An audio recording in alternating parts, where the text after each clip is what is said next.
Snow swallowed the road when Marcus slammed the brakes. A woman staggered through the blizzard with 3 kids, one limp in her arms, begging for help no one else stopped to give. She refused him at first, fear beating logic, until the boy's breath faltered. Marcus said one line that froze her in place. "Come with me." What happened after changed all their lives, but not in the way she expected. Before we go any further, we'd love for you to hit that subscribe button. Your support means the world to us, and it helps us bring you even more powerful stories. Now, let's begin. Snow hit the windshield in thick, angry sheets when Marcus Reed spotted them. A woman in a pale winter coat stumbled along the shoulder of the mountain road, dragging 2 kids through the snow, while another boy sagged in her arms. Her hair was crusted with frost. The kids' faces were red and raw, their scarves stiff with ice. Wind shoved at them like it wanted them off the earth. Marcus eased his old truck to the side and killed the radio. For a second he just stared. People in this town crossed the street to avoid him. They called him the broke widower in hushed jokes at the diner. But watching that boy's head loll back, he felt the same sharp punch in his chest as the night his wife died. He grabbed his coat, stepped out into the storm, and the cold slapped the breath out of him. "Ma'am!" he shouted, boots crunching through the drifts. "You can't be out here." She jerked back like he was the danger. Her grip tightened on the kids. "We're fine," she yelled, voice shaking. Her eyes flicked to his dark skin, then to the beat-up truck, then to the empty road. "Keep driving." One of the girls tried to stand straighter, but her knees wobbled. The boy in the woman's arms gave a weak sound, then went quiet. His gloved hand dangled, fingers stiff. Marcus felt his pulse spike. He stepped closer, palms open, trying to look smaller, softer, anything but threatening. Snow collected on his lashes.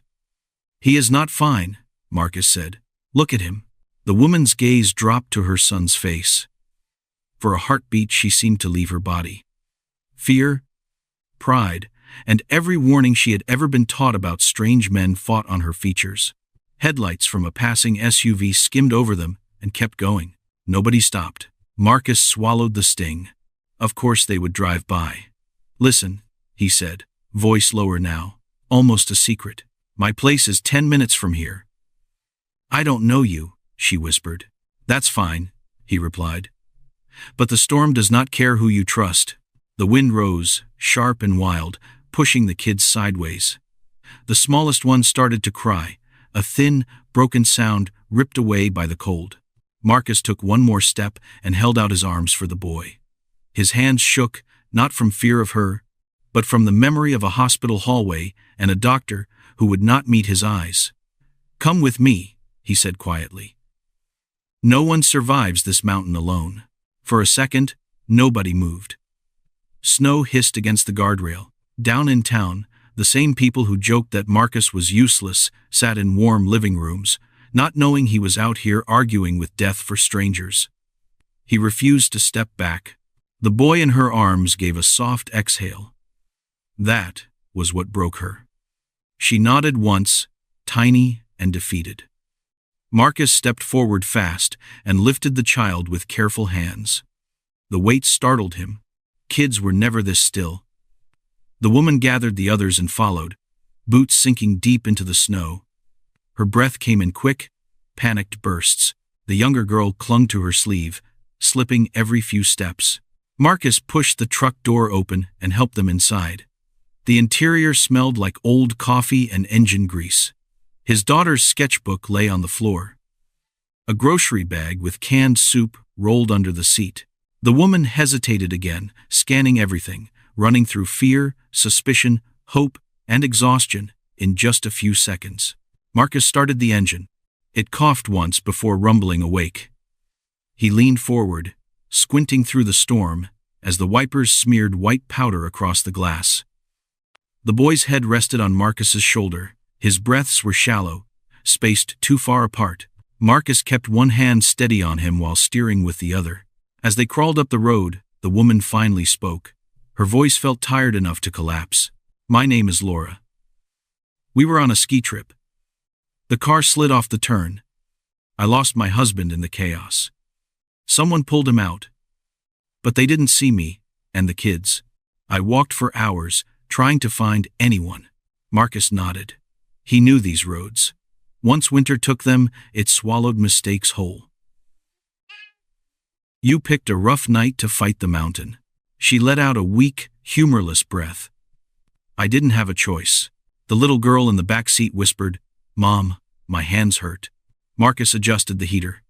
Warm air trickled out slow at first, then stronger. The girl held her palms in front of the vent, watching them redden.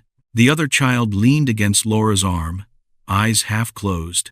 Marcus kept driving, slow but determined. Every few seconds, he glanced at the unconscious boy. The bruising around his cheekbone looked fresh. The cold had leached color from his lips. Marcus felt a pulse of fear. He tapped the gas, pushing the truck harder even as the tires slid. Small houses sat buried on either side of the road. Porch lights flickered behind curtains. People were awake, warm, unaware of the storm hollowing out a family in the back of his truck. Marcus heard the rumors those same neighbors spread about him. The man who failed his career. The widower who couldn't keep things together. The guy who turned brilliant ideas into dust after grief swallowed him. He tightened his jaw. Tonight wasn't about reputation. It was about getting 4 strangers past a storm that didn't care about any of them. The truck hit a bump, jostling everyone. Laura flinched. Marcus steadied the boy again, murmuring something quiet and steady to keep himself focused. Laura watched his hands. Something shifted in her expression. Not trust, not yet, but recognition that this man was fighting hard for her children. They turned onto a narrow dirt road.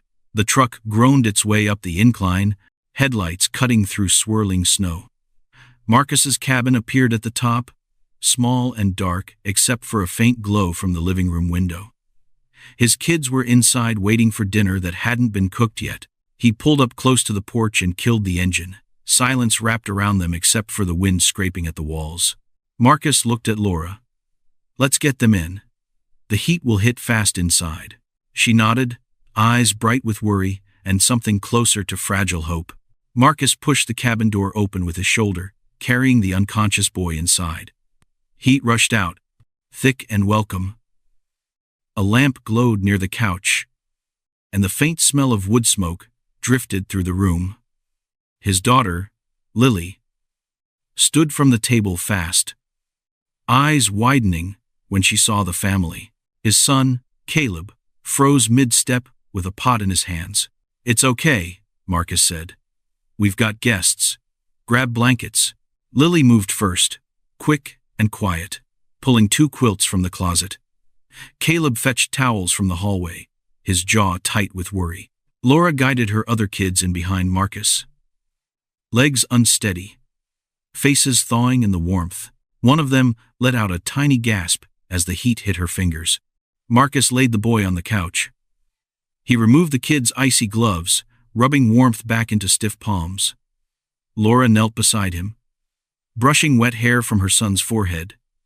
Her breath trembled. Marcus checked the boy's pulse again. Still low, still too slow, but steady enough to work with. He wrapped him in blankets and angled the space heater toward him. Lily handed the younger girl a mug of warm water. The child cupped it with both hands, shoulders shaking from the shift in temperature. Caleb placed another mug in front of the older sibling, who whispered a soft thank you, voice thin from cold and fear. Marcus moved around the room with practiced motions. Water on the stove, towels warming near the heater, boots placed by the door so the snow didn't pool across the floor. He watched for signs of shock in the kids. He watched for any sign the boy might slip deeper into danger. He kept his hands moving because stillness made space for the memories he avoided. Laura finally spoke, voice raw.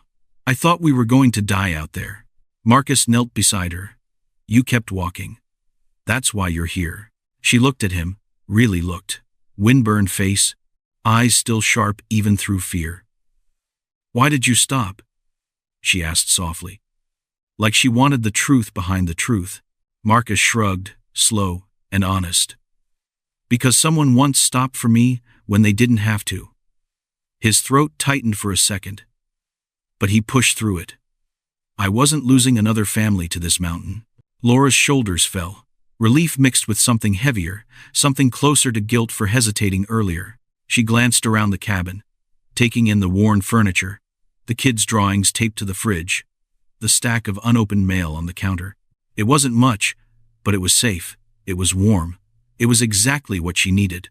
The storm slammed against the windows again. The sound made her flinch. Marcus noticed. "It can't get in," he said. "You're safe here." Her younger daughter, now wrapped in Lily's quilt, inched closer to the heater. Caleb sat nearby, stirring the pot on the stove, glancing back at the boy on the couch every few seconds. Laura watched these small kindnesses, and something softened in her expression. She took a breath, steadying herself. We slid off the cliff turn. The car rolled. My husband got pulled out by a guide who didn't see us. I climbed out the other side with the kids, but the snow was already burying the tracks. I kept thinking he would come back for us. Marcus nodded. Storms twist direction. It's easy to miss things in whiteout conditions. I kept walking toward the lights on the ridge, she said. I didn't know if anyone would find us. Well, Marcus said quietly, adjusting the blanket around her son. I did. For a few seconds, nobody spoke. The only sound was the soft hiss of the heater and the slow, fragile breathing of the boy on the couch. Laura wiped her face with her sleeve, catching tears she didn't want the kids to see. Thank you, she whispered. I don't know how to repay you. Marcus shook his head. Just get warm. That's enough for tonight. She looked at him again, this time with recognition. Not fear. Not doubt. Something closer to respect, growing slow and steady. Dawn pushed a faint gray light through the curtains when the boy finally stirred. His fingers twitched under the blanket. Laura leaned over him, hand shaking as she touched his cheek. A thin breath escaped her, half sob, half prayer. Marcus watched the color returning to the kid's face. It wasn't perfect, but it was enough to act fast. We need your husband's number, Marcus said quietly. He's looking for you. Let me bring him here. Laura nodded and pulled a damp scrap of paper from her coat pocket. Her handwriting was smeared, but the number held. Marcus stepped into the kitchen, dialed, and waited. The call connected immediately. A frantic male voice burst through, begging for answers. Marcus spoke steady, keeping the man calm, giving the address, explaining the condition of the kids. When he hung up, Laura's eyes were locked on him. How long? She asked. He said he's already on the road. The house shifted into a quiet, urgent rhythm. Caleb cleaned the space around the couch. Lily reheated broth on the stove. The younger kids rested against Laura, their bodies no longer stiff from cold but heavy with exhaustion. Marcus checked the boy again, adjusting blankets, watching the rise and fall of his chest. Laura followed every motion, her trust now solid and unspoken. Outside, the storm weakened. Snow still drifted across the yard, but the sky looked lighter, almost forgiving. Marcus stepped onto the porch for a moment, breathing the sharp cold. He looked down at the tire tracks leading to his cabin. Soon they would fill, disappearing like the night before, leaving no trace of the danger that nearly swallowed 4 people whole. Engines rumbled in the distance, not the slow grind of local trucks. Something heavier, faster. Marcus walked to the porch steps just as a black SUV cut through the last curve and skidded to a stop in front of his cabin. The door flew open. A man in an expensive winter coat jumped out, running through the snow before the vehicle fully settled. He stormed past Marcus without hesitation, bursting into the cabin. The moment he saw his wife and kids, he dropped to his knees. His sobs cracked through the room, raw and unpolished. Laura wrapped her arms around him, shaking with relief. The kids clung to both of them. Even the boy on the couch reached weakly toward his father. Marcus stayed at the doorway, giving them the moment. The man eventually stood and looked at him, eyes red, breath uneven. He walked toward Marcus with a kind of stunned disbelief. You saved them. Marcus shifted his weight, uncomfortable under the intensity. I just did what anyone should. The man shook his head hard. No. People drove past last night. I know they did. You didn't. His gaze moved around the cabin, taking in the blankets, the towels, the heater aimed at his son, the pot simmering on the stove. He stepped closer. Tell me what you need. Anything. I repay what I owe. Marcus almost laughed. Debt wasn't the point. I'm good, he said. Just glad they're safe. But the man wasn't looking at him anymore. He was staring at the table beside the couch, where Marcus's old sketches were spread out. The small device lay between them, wires exposed, half-finished but promising. He picked it up gently. What's this? Marcus hesitated. Just an idea. I couldn't finish. For emergencies? The man asked, turning the device over slowly. For finding people? Marcus nodded. That was the hope. The man looked back at him with a steady, measured expression, the kind people used when their mind was already racing ahead. This could change everything. Marcus blinked, unsure what to say, but the man continued, voice firm, grateful and certain all at once. I want to help you build it. Fully. Properly. Whatever it takes. Behind them, Laura watched, eyes soft. Understanding something had shifted again, but this time in Marcus's direction, and the weight of the night finally broke in his chest. Not from fear this time, but from possibility forming quietly in the morning light. 1 year later, Marcus stood beneath stage lights that washed the room in gold. The crowd waited in crisp silence as he accepted the National Innovation Award, the polished device resting in his palm. Reporters expected numbers, strategy, market talk. Instead, Marcus spoke about the night the world had almost swallowed a family on a mountain road. He described the storm, the fear in Laura's eyes, the boy's fading breath, and the moment choice replaced hesitation. He told them he wasn't a genius, just a man who refused to walk past someone, losing hope.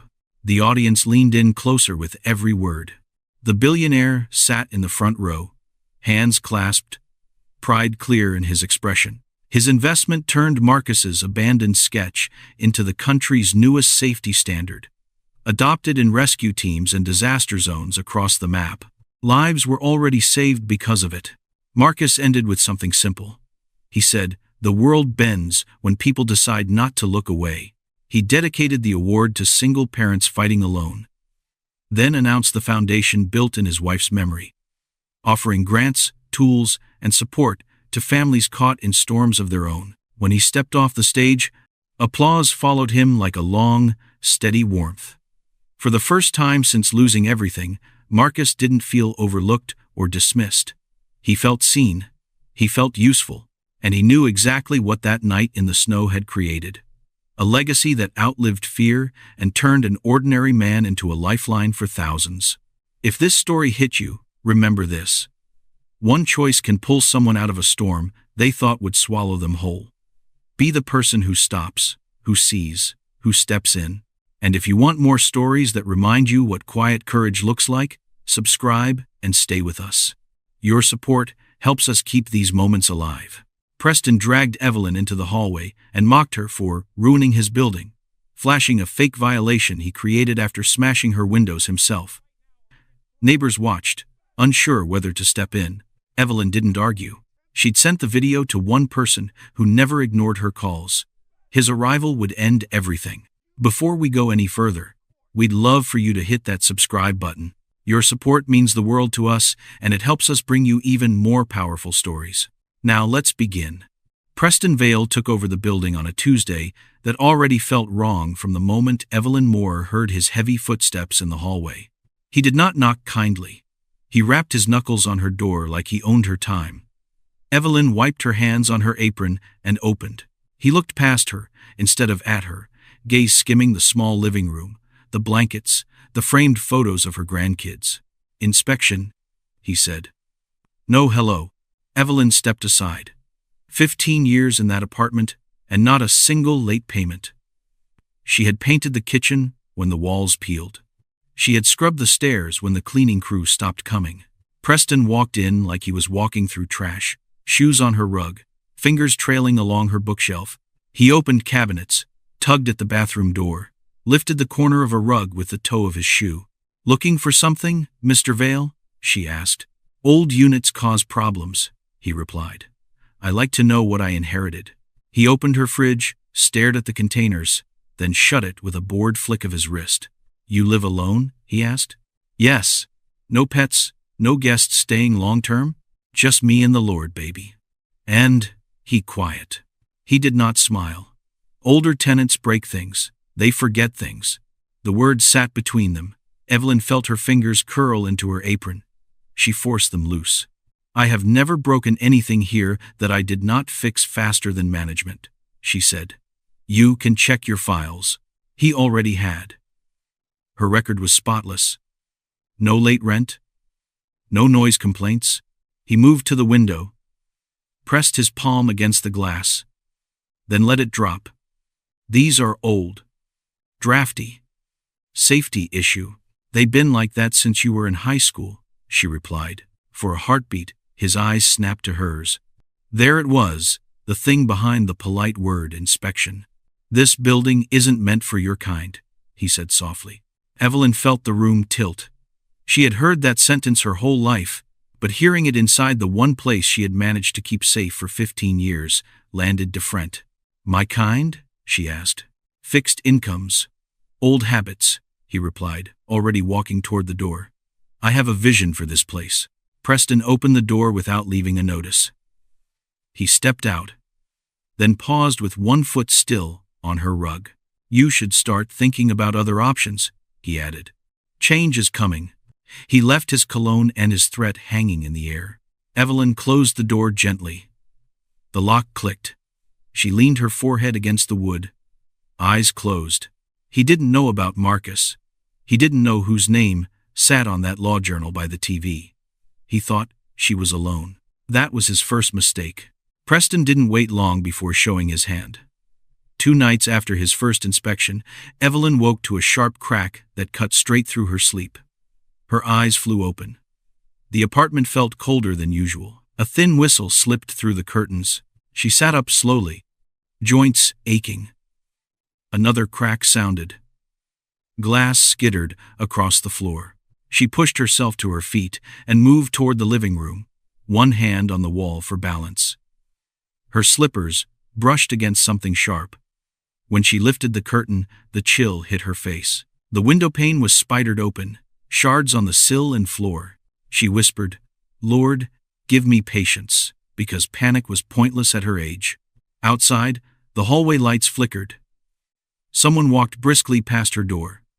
She recognized the heavy, impatient stride. Preston. He didn't slow down. He didn't look back. Evelyn crouched carefully, picking up the larger shards one by one. The breeze tugged at her nightgown. Her fingers trembled, not from fear but from the insult of it. She had survived eviction threats, layoffs, hospital scares, but something about a man breaking her window while she slept dug under her ribs. She cleaned the mess with slow, deliberate movements. She wrapped the shards in old newspaper. By sunrise, the window stood patched with cardboard and tape. She made tea and sat at the table, staring at the pale square of morning light fighting through her improvised repair. At 8 sharp, there was another knock. Not firm this time, showy. She opened the door to find Preston standing with a clipboard, his jacket thrown over his shoulder like he was posing for a cheap magazine. "Property damage," he announced. "Serious violation." Evelyn blinked at him. "You think I broke my own window?" "You people get desperate," he said, trying to stall eviction. "Dramatic stunts don't work on me." Bystanders peeked from cracked doors. Someone muttered, "This man again." Another whispered, "She never caused trouble. Why her?" Preston clicked his pen loudly, filling out a form with smug little taps. "This goes straight to enforcement." Evelyn didn't argue. She didn't raise her voice. She only stepped aside, letting him look at the taped window like he'd discovered a crime scene. When he walked off, laughing under his breath, she shut the door, exhaled, and reached for her phone. Her hands steadied the moment she opened the building's security app. The lobby camera showed exactly what she expected. 2 hours after midnight, Preston stepping into view. Preston lifting something heavy. The swing. The shatter. His shoulders flinching at the impact. Caught in perfect clarity. She replayed it twice to be sure, leaning closer each time. Then she forwarded the clip to her adopted son with a short message. "Marcus, I need you." She set the phone down. The apartment felt still again, but not empty. Not this time. The footage sat waiting in his inbox like a lit fuse. Marcus replied faster than Evelyn expected. One line lit up her screen. "I'm on my way." No punctuation. No softness. She knew that tone from the years he fought his way through law school with nothing but her prayers and the second-hand laptop she bought from a church sale. When Marcus used that voice, someone was already in trouble. Evelyn set the phone down and pressed her palms together, steadying her breath. She moved through her apartment with small, grounding motions, folding a blanket, straightening a photo frame, wiping a counter that was already clean. She wasn't pretending everything was fine. She was reminding herself that she still owned her peace, no matter who tried to shake it loose. Meanwhile, the hallway buzzed with whispers. A neighbor murmured, "She sent something to someone important, I heard." Another replied, "Good." Preston went too far this time. Their voices drifted in and out like passing weather, never loud enough to offer comfort, never strong enough to stand beside her. By noon, Evelyn heard the elevator ding. A low hum of conversation followed. She walked toward the door, but before she reached it, there was another knock. This one wasn't showy. It was sharp, intentional. She opened the door to see Preston standing there again, this time with a folded eviction notice gripped between two fingers like it offended him to hold it. "Since you like games," he said, "I'm done waiting." He didn't give her room to answer. He grabbed her arm, not roughly enough to bruise but firm enough to make a point, and pulled her into the hallway. Evelyn's slipper slid on the floor as she steadied herself. A few people stepped back, pretending to check their mail while keeping their phones ready. Preston lived for an audience. He raised the notice above his head like a referee calling a foul. "This is what happens when tenants lie," he said. "This is what happens when they drag out their welcome." Evelyn's heart thudded once, hard. She didn't fear him. She feared the disrespect, the way he stripped dignity, like it was an inconvenience. "Let go of me," she said quietly. Preston smirked at the floor tiles. "You don't get to make demands." Then a deeper voice cut in. "She does when someone assaults her." The hallway shifted. Preston froze mid-smirk. The bystanders straightened. Phones lifted higher, but not toward Evelyn this time. Marcus Tate stepped out of the elevator wearing the expression he saved for courtroom arguments that required precision. He walked with calm, steady strides, shoulders squared, eyes fixed on Preston. 2 federal agents followed him, badges glinting under the fluorescent lights. Evelyn felt her breath catch, not from fear, but from the sudden relief of no longer standing alone. Preston tried to recover. "Who are you?" Marcus didn't answer. He stopped just inches away, close enough that Preston had to tilt his chin up. Marcus reached into his coat and pulled out a tablet. The screen lit the hallway blue. With a single tap, the footage played. The swing, the break, the window exploding in the dark. Preston's own face, illuminated by the flash of shattered glass. Every phone in the hallway zoomed in. Someone whispered, "Oh my God." Preston blinked hard, searching for a lie quick enough to save him. No lie came. He was cornered by his own shadow. The hallway went so still, it felt suspended in the air. Preston opened his mouth twice. No sound coming out. His eyes kept darting from the tablet to Marcus, as if one of them might suddenly disappear and give him back control. Marcus didn't blink. "You broke her window. You filed a fraudulent complaint hours later. You dragged her into the hallway to humiliate her. You escalated every step." Preston swallowed, throat bobbing. You don't know what you're talking about." Marcus tapped the screen again. The footage replayed, colder the second time. Every swing echoed. Every shard of glass felt like a statement. The agents behind him shifted slightly. Hands relaxed, but ready. Their presence enough to lock the entire space in tension. Preston's voice cracked. "Look, this is a misunderstanding." One agent stepped forward. "Mr. Vale, we need you to keep your hands where we can see them." Evelyn watched from a few feet away. One hand pressed lightly to her chest. She wasn't shaking. She wasn't angry. She was tired.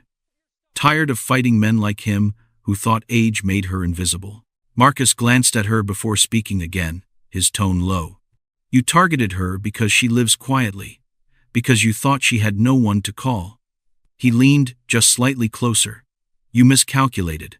A neighbor whispered, "He messed with the wrong lady." Another murmured, "She raised a judge? That man is done." Preston's breath grew shallow. His fingers twitched like he couldn't decide whether to argue or run. "You can't just walk in here with federal agents.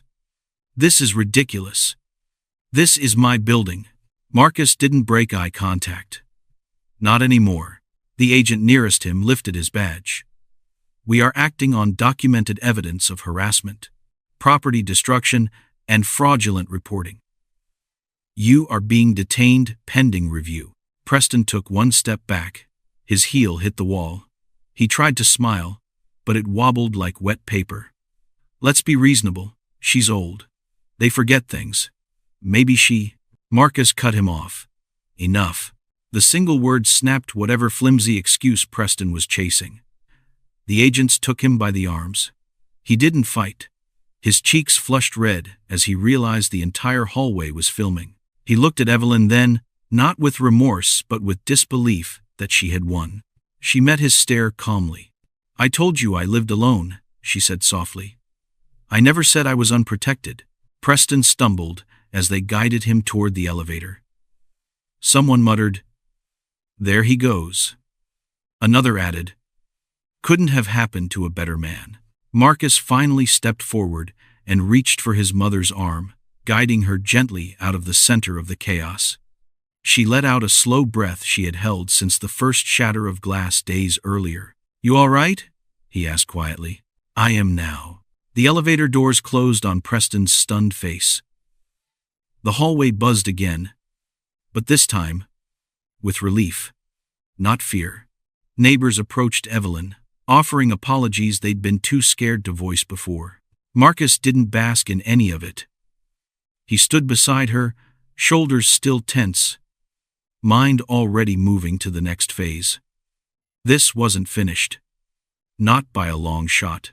What Preston did wouldn't be settled in a hallway. It would be settled in a courtroom, and Marcus intended to make sure the man felt every consequence he tried to force on her. Court moved fast once the footage reached the housing authority.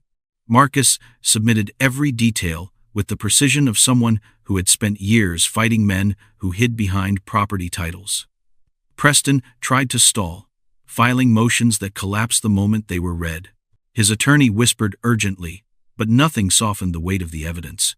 When Preston stood before the judge, his confidence looked drained out of him. The judge reviewed the footage twice, brow tightening each time. Fraud, harassment, civil rights violations, all spelled out in clean, undeniable frames. The ruling was swift. The building was placed under state supervision. Preston was barred from managing any residential property until further review. Financial penalties followed, stacking higher than he imagined when he shattered that window in the dark.